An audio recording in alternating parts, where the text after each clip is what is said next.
నమస్తే మిత్రులారా, నేను మీ శ్రీనివాస్ చౌహాన్ అడ్వకేట్. మిత్రులారా, ఒక వ్యక్తి యొక్క సందేహం ఏంటి అంటే, సార్ నాకు భూదాన ఉద్యమంలో భూమి ఇచ్చారు, ఆ భూమి నేను అమ్ముకునే అవకాశాన్ని కలిగి ఉన్నానా అంటే, మిత్రులారా, భూదాన భూములు అంటే ఏంటి అంటే, మన దేశానికి స్వాతంత్ర సమరం నడుస్తున్న క్రమంలో వినోబ భావే గారు హైదరాబాద్ కి విచ్చేసి, హైదరాబాద్ కు నియర్ బై ఉన్నటువంటి పోచంపల్లి గ్రామానికి వెళ్తే అక్కడ కొంతమంది రైతులు మీకేం కావాలి బ్రతకడానికని వినోబ భావే గారు అడిగితే వాళ్ళు ఏం చెప్పారంటే, కొంత భూమి మాకుంటే మేము సాగు చేసుకుని వ్యవసాయం చేసుకుని బ్రతుకుతామని చెప్పడం జరిగింది. దాంతో వినోబ భావే గారు అదే పోచంపల్లి గ్రామం నుంచి భూదాన ఉద్యమము పాదయాత్ర నిర్వహించినారు. దేశం మొత్తం దాదాపు 14 లక్షల ఎకరాలు భూములున్న వ్యక్తుల నుంచి సేకరించి భూమి లేని పేద ప్రజలకు పంచినారు.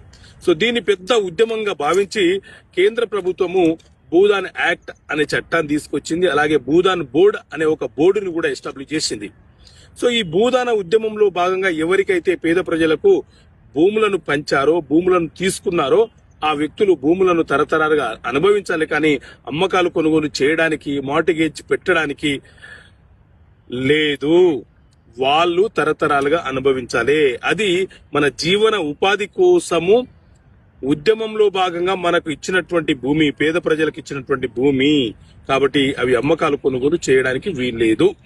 ఓకే మిత్రులారా, చట్టం గురించి తెలుసుకోవాలంటే ఈ బుక్ చదవండి.